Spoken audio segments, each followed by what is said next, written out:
मोहन के पास ममता नाम की एक गाय थी। वो उसके पास कई सालों से थी। उसके आने से मोहन की गरीबी दूर हो गई थी।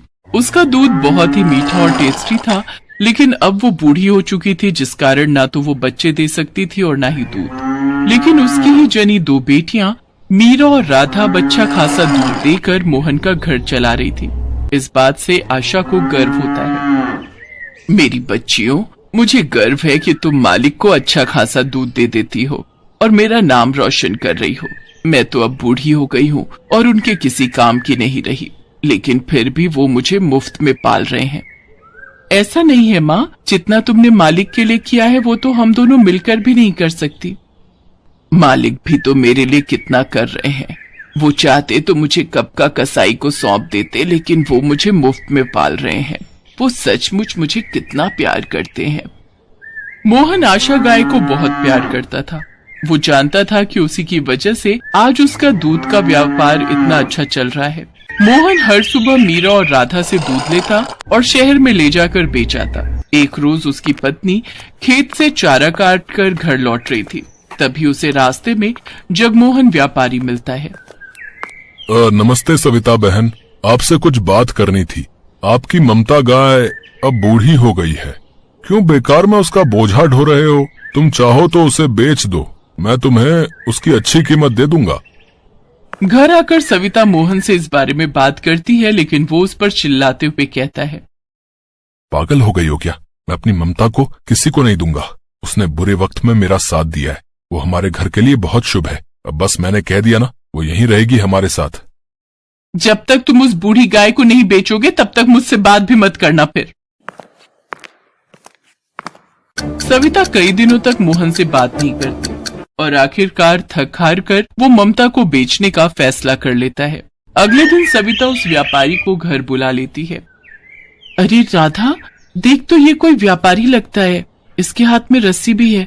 कहीं ये हम में से तो किसी को नहीं लेने आया हो सकता है मीरा। नहीं मेरी बच्चियों, मालिक बहुत अच्छे हैं। वो हम में से किसी को नहीं बेच सकते। वो हमसे बहुत प्यार करते हैं। माँ तुम सही कह रही हो, और भगवान न करे कि वो दिन कभी आए जब हम तीनों अलग हो, नहीं तो हम तीनों तो मर ही जाएंगे। व्यापारी सविता को 10,000 रुपए देता है, जिन्हें देख वो बहुत खुश होती है। लेकिन मोहन को ये देखकर बहुत बुरा लग रहा था। ये कैसी औरत है जो घर की लक्ष्मी को ही बेचने पर तुली हुई है? मोहन उससे लिपट लिपट कर रोता है। मुझे माफ कर देना ममता, पत्नी की जिद के आगे मुझे तुम्हें बेचना पड़ रहा है। हो सके तो मुझे माफ कर देना। ये सुनकर तीनों गायों को बड़ा झटका लगता है। देखा माँ, आखिर मालिक ने तुम्हें बेच ही दिया। बड़ा भरोसा था ना तुम्हें उन पर। तुमने उनके लिए कितना किया, दूध के साथ अपना खून भी निचोड़ कर दिया। लेकिन अब इनकी घर गृहस्थी बन गई तो अब आप इनके काम की नहीं रही। कल को तो ये हमारे साथ भी यही करेंगे। अब क्या होगा माँ? ये व्यापारी आपको कसाई को दे देगा। सच कहते हैं माँ, इंसान को जिस चीज से फायदा होता है वो उसे ही रखते हैं, जिससे फायदा नहीं होता उसे नहीं रखते। सचमुच बहुत ही मतलबी होते हैं ये इंसान। मुझे भी बहुत बुरा लग रहा है, लेकिन मेरी समझ नहीं आ रहा कि मालिक ऐसा क्यों कर रहे हैं।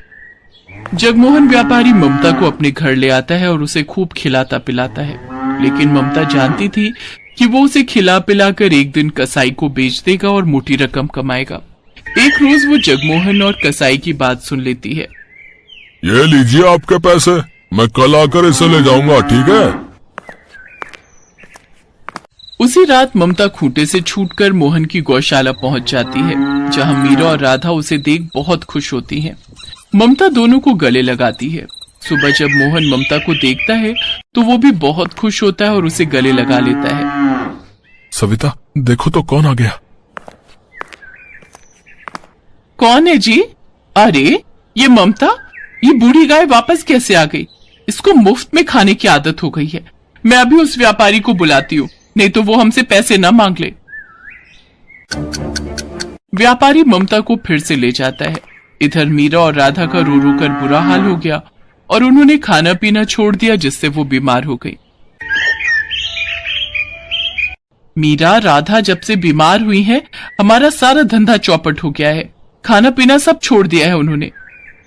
बेवकूफ औरत, ये तो होना ही था। ममता की फटकार जो लगी है हमें, हमने उसे उसके बच्चों से अलग जो कर दिया। मैंने कहा था ना, वो हमारे लिए लक्ष्मी थी, लक्ष्मी।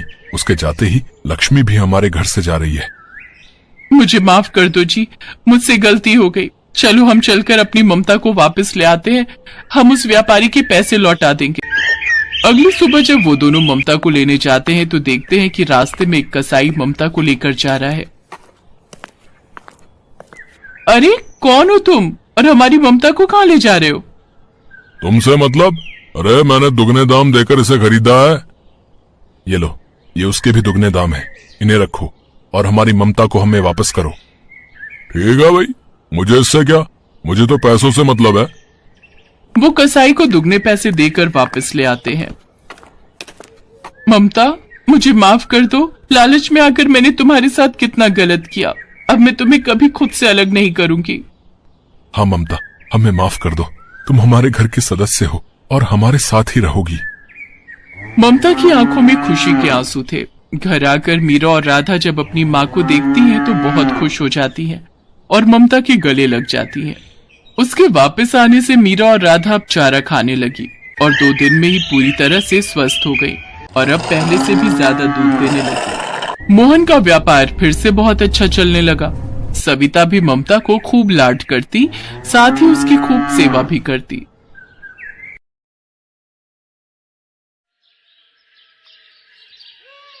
राजेश नाम का एक ऑटो वाला ऑटो चलाया करता था। उसकी बीवी शीतल और 7 साल का बेटा राजू था। वो अपने परिवार के साथ हंसी खुशी जिंदगी बसर कर रहे थे। अजी सुनती हो? हाँ, आ रही हूँ अभी। देखो मैं तुम्हारे लिए क्या लेकर आया हूँ। हाँ बोलिए, क्या हुआ? और इस पैकेट में क्या है? खुद ही देख लो, ये लो खोलो। इसमें तो साड़ी है जी। हाँ पता है मुझे। ये साड़ी किसके लिए है? अरे मेरी प्यारी बीवी, ये तुम्हें दी है तो तुम्हारी हुई ना।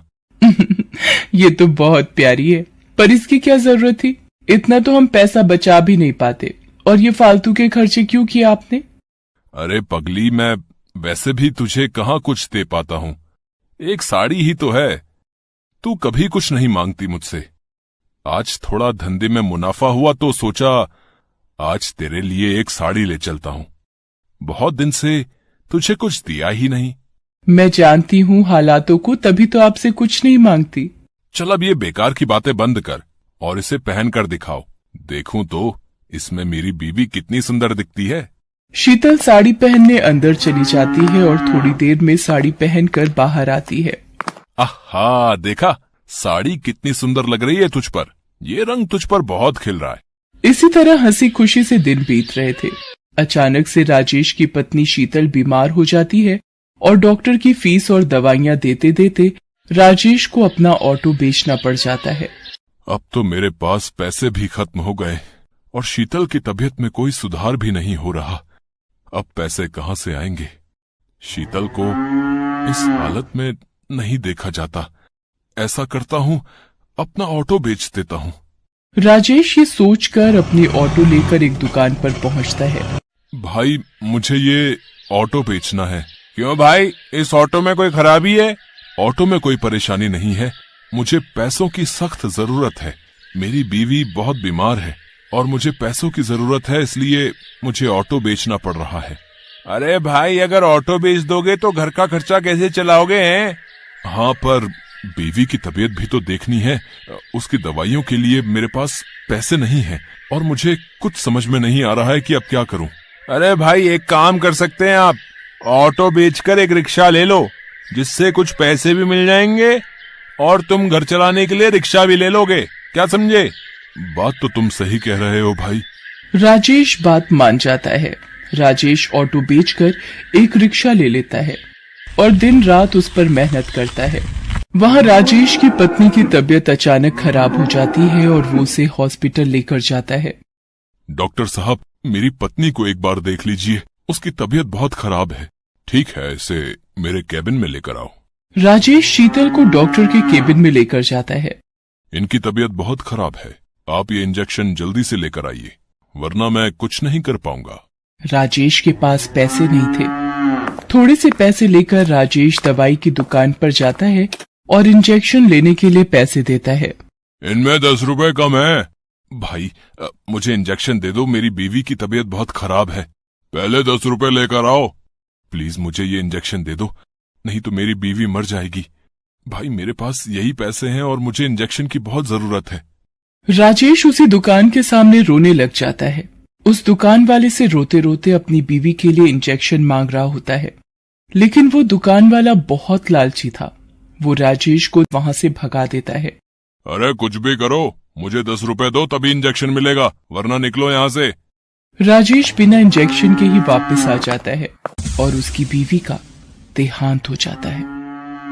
राजेश अपने बेटे के साथ रहने लगता है। उधर दुकानदार, जिसका नाम विपिन था, जहां राजेश के पास पैसे ना होने पर उसने राजेश को धक्का देकर भगा दिया था, वो एक बहुत ही लालची दुकानदार था। वो दवाइयों से बहुत पैसा कमाता था, इसीलिए उसने अपनी बहुत जायदाद कर ली थी। आजकल धंधे में बहुत कमाई हो रही है, हर माल में मुनाफा हो रहा है। अब एक काम करता हूँ कि एक प्लॉट और ले लेता हूँ। हाँ। विपिन घर पहुंचता है और प्लॉट लेने की सोचता है। पापा पापा। तभी विपिन को अपने बेटे की आवाज सुनाई देती है और भागकर जाता है तो देखता है कि उसका बेटा जमीन पर बेहोश पड़ा है। वो अपने बेटे को लेकर अस्पताल पहुंचता है। अब डॉक्टर साहब देखो, अब मेरे बेटे को क्या हो गया है? ये बेहोश कैसे हो गया? पता नहीं, जब मैं इसके पास गया तो ये बेहोश पड़ा हुआ था। मुझे इसका चेकअप करना होगा। डॉक्टर उसका चेकअप करता है तो वो विपिन को बताता है। अब क्या हुआ डॉक्टर? मेरा बेटा ठीक तो है? नहीं। क्या हुआ डॉक्टर? आप जरा तसल्ली रखें। अब क्या बात है डॉक्टर साहब, ऐसा आप क्यों कह रहे हैं? मुझे बहुत दुख के साथ कहना पड़ रहा है कि आपके बेटे को कैंसर है। विपिन के पैरों तले जमीन खिसक जाती है और अब संभालिए अपने आप को। ये क्या कह रहे हो डॉक्टर साहब? ऐसा कैसे हो गया? ये सच है विपिन जी। अब क्या कर सकते हैं? मेरा बेटा ठीक तो हो जाएगा ना? हाँ, उसके लिए कुछ महंगी दवाइयां जरूरी हैं और कुछ टाइम इलाज करना पड़ेगा और आपको थोड़ा सब्र रखना पड़ेगा। विपिन अपने बेटे का इलाज करवाना शुरू कर देता है। इस इलाज में बहुत पैसा लगाता है पर उसका बेटा ठीक नहीं होता। एक दिन उसके बेटे की तबीयत ज्यादा खराब हो जाती है तो डॉक्टर उसे दवाई लेने के लिए भेजते हैं। जैसे ही दवाइयों की दुकान पर जाता है, दवाई मांगता है। अब भाई मुझे ये दवाई जल्दी से दे दो। ये दवाई तो बहुत महंगी है, क्या तुम्हारे पास इतने पैसे हैं? विपिन अपनी सारी जमीन जायदाद गंवा चुका था उसके इलाज में। अब उसके पास कुछ भी नहीं था, सिर्फ चंद रुपयों के अलावा। वो अपने सारे पैसे उसको दिखाता है और कहता है कि मेरे पास ज्यादा नहीं है, बस यही रुपए हैं। इतने में दवाई नहीं आएगी, 100 रुपए और चाहिए। पर भाई मेरे पास इतने ही पैसे हैं। तो दवाई नहीं मिलेगी, जाओ और पैसे लेकर आओ, जाओ। मेरा बेटा बहुत बीमार है, मैं आपके 100 रुपए जल्दी ही चुका दूंगा। चलो हटो, निकलो यहाँ से, पहले 100 रुपए लेकर आओ। तुम्हारे जैसे रोज आते हैं, चलो भागो यहाँ से, गरीब कहीं के। विपिन को पता था कि ये दवाई बहुत सस्ती है और दुकानदार इसे बहुत महंगी बेच रहा है। विपिन उस दुकान वाले से रो रो कर दवाई मांगने लगता है और तभी उसको वो दिन याद आता है जब उसने भी किसी जरूरतमंद को सिर्फ 10 रुपए के लिए दवाई नहीं दी थी। वो अपनी गलती मानता है और समझ जाता है कि करनी का फल तो भुगतना ही पड़ता है और विपिन बहुत रोता है। तभी दुकान वाला विपिन की हालत देख उसके पास आता है और उसको दवाई दे देता है। विपिन को दवाई के कारण अब बहुत देर हो चुकी होती है। अब कुछ देर में अस्पताल नहीं पहुंचा तो उसके बेटे का बचना मुश्किल था। विपिन भागते हुए जाने लगता है, लेकिन उसे पता था कि वो ऐसे नहीं पहुंच पाएगा, इसलिए कई लोगों से अस्पताल छोड़ने को कहता है, लेकिन उसके पास पैसे न होने पर कोई भी उसको अपनी गाड़ी में नहीं बिठाता। अगर मैं जल्दी ही अस्पताल नहीं पहुंचा तो मेरा बेटा। जब वो जा रहा होता है तो उसे ठोकर लगती है और वो गिरने लगता है। तभी एक रिक्शे वाला उसे आकर थाम लेता है। वो वही रिक्शे वाला होता है जिसको दवाई देने के लिए विपिन ने मना कर दिया था, लेकिन फिर भी वो अपने रिक्शे में विपिन को बिठा लेता है और पूछता है, भाई तुम्हें कहाँ छोड़ दूं? मेरा बेटा अस्पताल में है, मुझे वहाँ जल्दी पहुँचना है, लेकिन मेरे पास पैसे नहीं हैं। कोई बात नहीं, आप परेशान ना हो, सब ठीक हो जाएगा। मैं आपको वहाँ बिना पैसों के छोड़ दूंगा। विपिन बैठे बैठे बस अपने किए पर पछता रहा होता है। उसका लालच उसके सामने आ रहा था। वो अपने किए पर बहुत पछता रहा था, पर समय निकल चुका था। मैंने दूसरों का बहुत दिल दुखाया है और शायद इसीलिए आज मेरी ये हालत है। इसी वजह से मुझे आज ये दिन देखना पड़ रहा है। मैंने न जाने कितनों को दवाई नहीं दी, कुछ पैसों के लिए, और आज मैं भी वहीं खड़ा हूँ। आज मेरे पास भी पैसे नहीं है और दवाई की जरूरत है। सबको ऐसा ही महसूस होता होगा जैसा कि मैं लाचार महसूस कर रहा था। विपिन हॉस्पिटल पहुंचता है और वहां जाकर दवाई डॉक्टर को दे देता है। वहां उसके बेटे की तबीयत और खराब हो रही होती है। ये सब उससे देखा नहीं जाता और उसकी आंखों से आंसुओं की धारा निकल पड़ती है। तभी उसको भगवान की मूर्ति दिखाई पड़ती है।